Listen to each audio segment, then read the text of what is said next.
Hello, welcome to the program Sportlight.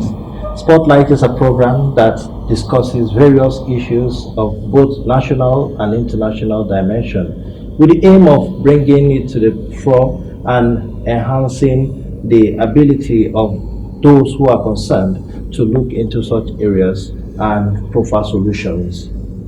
Today on the program, we have an educationist, a the former assistant director of education and a principal. She is also a lecturer with Open University of Nigeria, and she is a mother and a grandmother. She's a devout Catholic, and above all, she's a singer and award-winning gospel artist.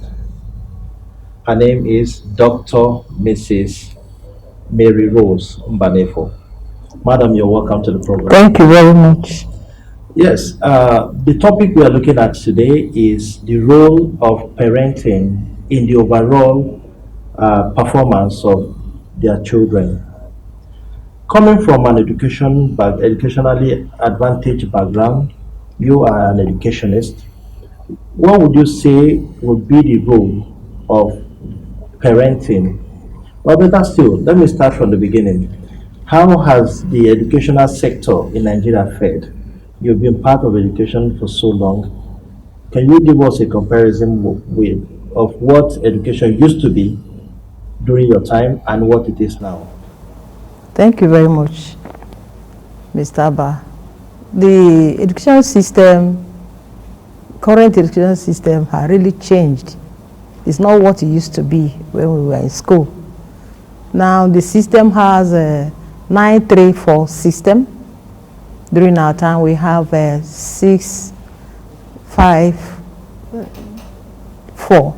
That was what we were operating during my time. Now we have a compulsory free education from primary 1 to 9. They call it 9. That is JSS3. It's now junior level 9. They are all compulsory and free unquote. During our time, education is not free. We only have our parents paid, but now they call it free. Only tertiary education, in fact, from 2013, from 1 to 9 is free, started being free. From 2016, we now have from all of them to SS class being free. But a lot of challenges is being faced by this education system now. What we have a poor school environment, poor funding to equip the school, poor facilities, infrastructure, everything. You come to some schools that are dilapidated. Even that during our time, corporal punishment is allowed, but now it's not allowed. So everything is free to then do as they like, and it's not like that. So education has really changed, and this problem they are now envisaging is much, because looking at it from the world perspective, you have that Nigeria education system is really faced with a lot of troubles. We need parents' involvement. Parents need to come in. In fact, now they are now bringing in churches and to take over schools because they cannot cope. Now the education is free. Children from the age of 5 to 14, many of them are not in school. Nigeria have the highest out of school children we have in the world, because especially if you look at it now, even in the northern state of Nigeria, we have many children are not going to school. Because of what? Some of them, the schools, the distance from their home is far from the school. Technology is not there. Look at it, even during this pandemic time, Nigeria could not cope to do the digital new normal. Yes, e-learning. They cannot do it because they cannot fund the ICT, the technology. So it's an issue. But I want to digress a little to talk about school effectiveness. School effectiveness. How effective is our school? Apart from all these things that are not on ground, poor teachers, we don't have some good teachers in the school, trained teachers, properly trained teachers that can handle the children as we have in those days. They are not there. So there is a lot of disparity with what we have then and what we have now. Now, I'm talking about school effectiveness. Effectiveness, talk about the management. There's a lot of mismanagement of priority. There are many things that goes wrong in the school. For the school to be effective, we talk about the management, we talk about the classroom control. In the school, in the class, what do we have? Is the class conducive? You see, like I was talking about, I said world perspective. Talk about class size. The class size, you come to a class, 100 students in a class. Is not what we saw during that time. There are many areas we have parents are not involved in. They're all looking at government to participate and take care. So you find out that it's really an issue. The effectiveness needs to be addressed. Thank you very much. You said during your time, schools were people paid for their education. Yes. And now it's relatively free, so to say, that people can now have access if you don't pay. But when you look at the standard of education during your time and what we have now, there is a lot of gap between it.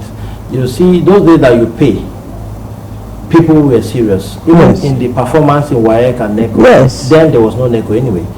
During the performance in external exams, you see people doing well. But now that the school is free, people fail a lot. Is there a connection between paying school fees and being serious? At what point did the Nigerian system of education got decayed to this extent? You see, you are talking, in fact, we have to call it competitiveness. I hope you understand. There's a study I carried out, talk about this school effectiveness as a pinnacle for national competitiveness. You know, when you are reading, when you, like my parents have sponsored and paid my school fees, I need to struggle. There's competition. I hope you understand. After all, now, everything is free now. Whether I come to school, I didn't go to school, everything goes. I hope you understand. So there's no competition. There's nothing, the students are not reading with all zealous. Even the teachers are not teaching with passion. Many of them, the government sometimes they even owe them salary. There's no motivation. So there are many lapses. Fund is an issue. And the government management of our institution policies, good. Policies, but the policy somersault, you know, they will leave what they're supposed to do and go to another one. Think about what do you call it? This UBEC. They're busy changing this. The curriculum, what are we looking for? There should be effectiveness. There is the quality and standard you mentioned. They need to be addressed. And you know, when we have this, the quality, what we mean by quality is the fitness. The fitness, what we are having, is it fit to develop the students so that they can now be able to fend for themselves? Are they prepared with the skills they need?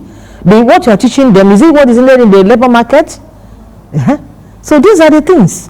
Because if actually the school is effective, it should address all these issues.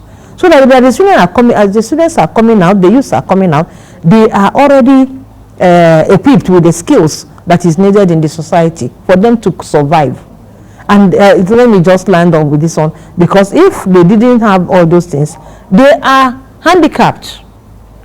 They cannot be, they are excluded in most of the things that is happening in the society. They cannot cope.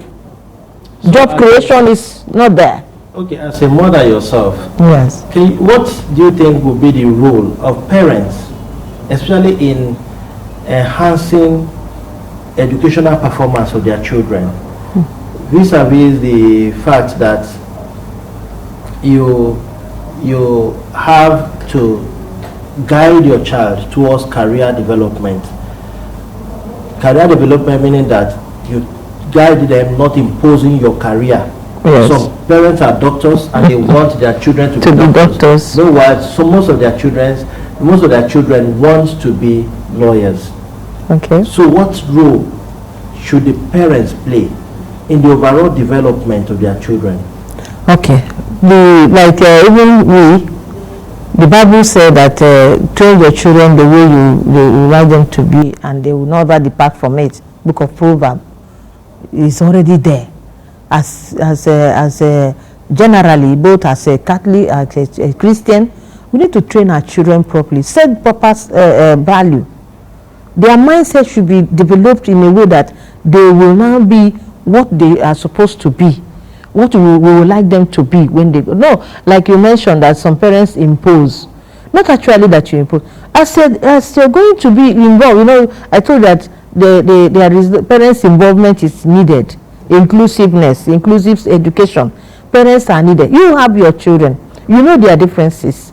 And as you know their differences, you know what this person requires and what the other person requires. You know what this one is good at, another one. Being their companion, you be their teacher. You will be able to teach them gently, guide them gently, lead them to that path that will actually make them to be somebody. I hope you understand. Yeah. So that is actually what the parents are supposed to do. But now, I remember during our time, because we are still campaigning during our time, our parents will go out of their way, sell their property to even train you in school, provide all you needed. Parents now, they don't even provide. They're waiting for government to provide. So you can see that this actually misplaced priority. Yes, our priority should be to make these children, support them, train them, let them do somebody.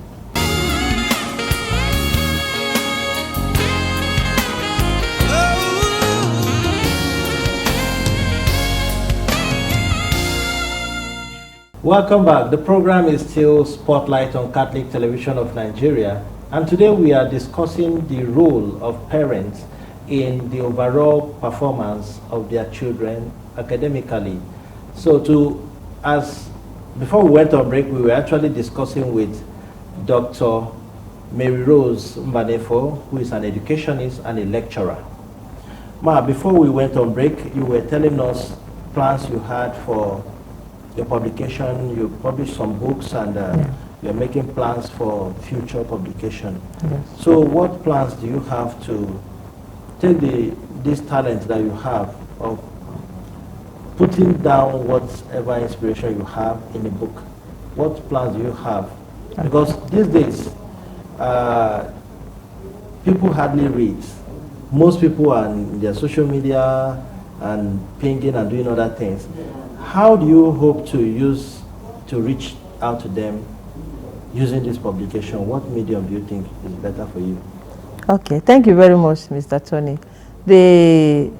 My publications, like I said, in fact, the books were widely read in Lagos and the Delta State, but people were now asking me to publish more of the books. I discovered that people don't read. Most of them will buy and put in their cupboard.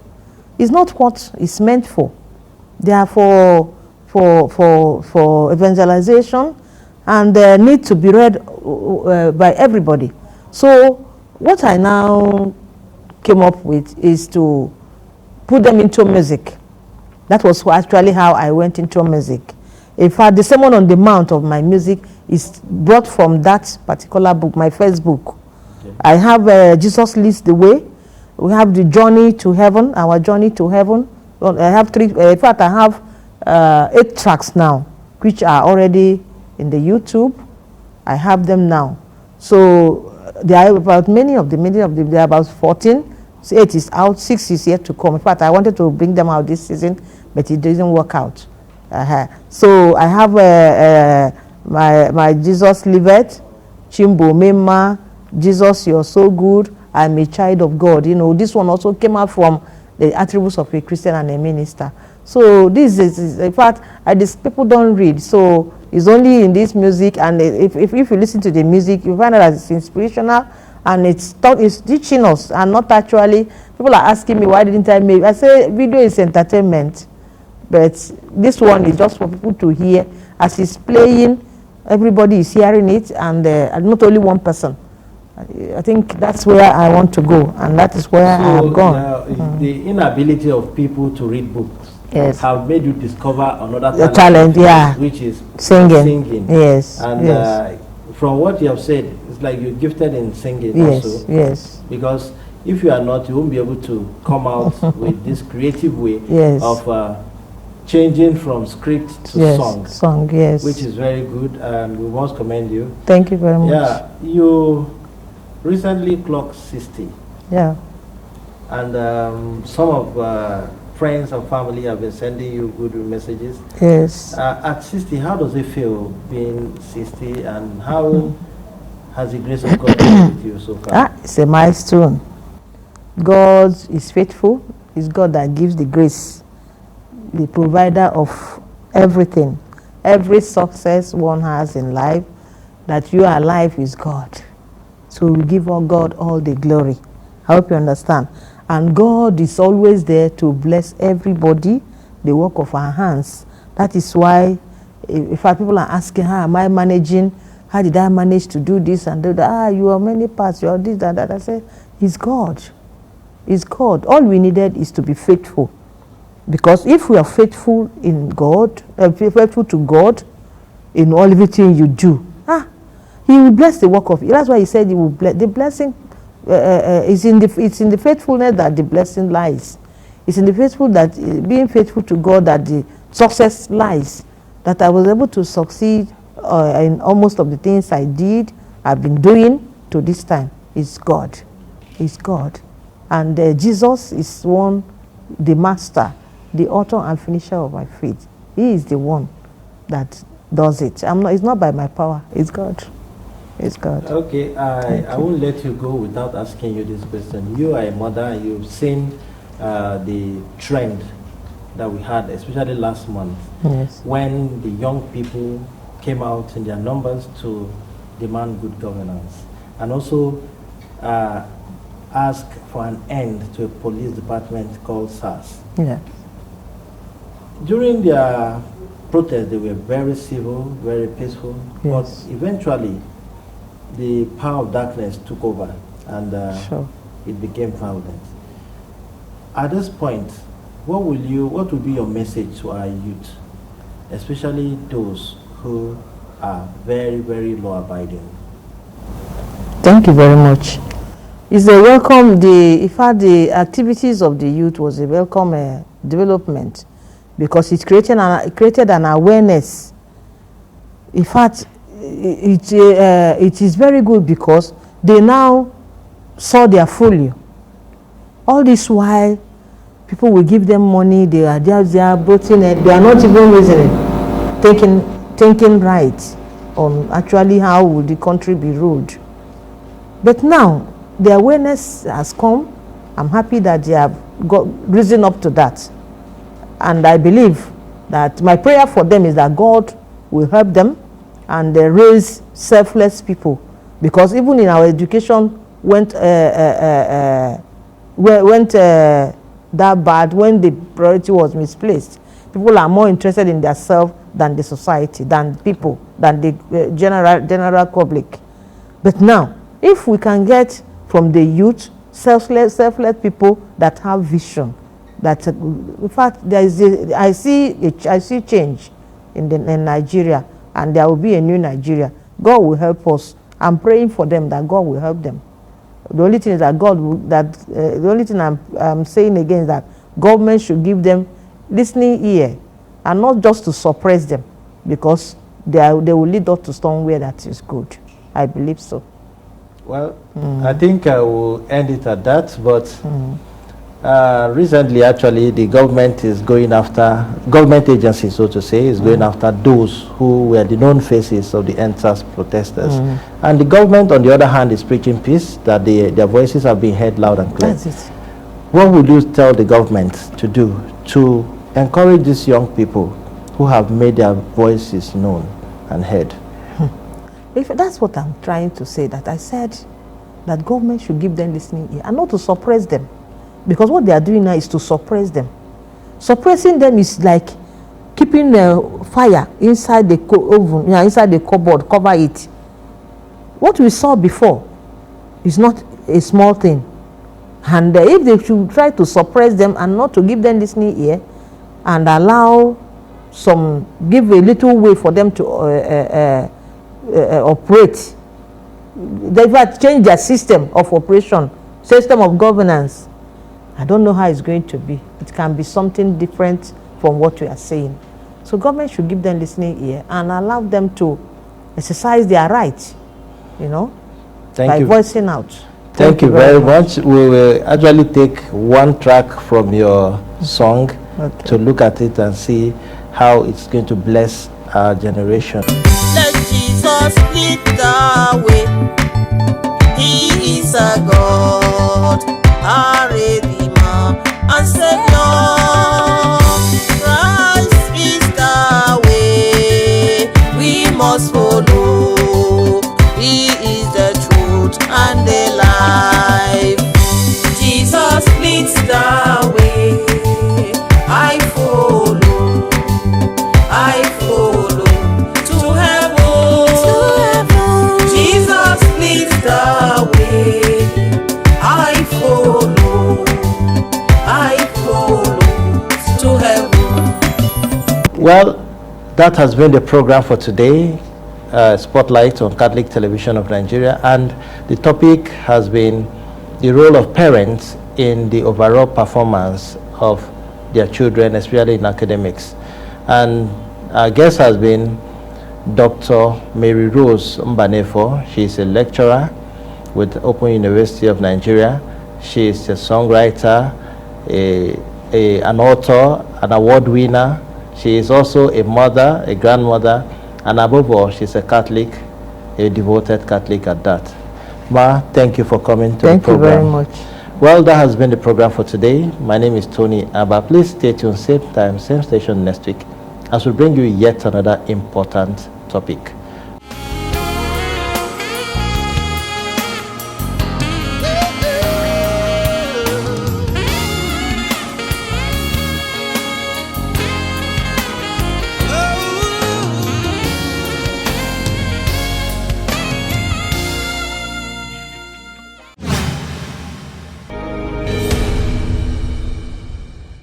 CTV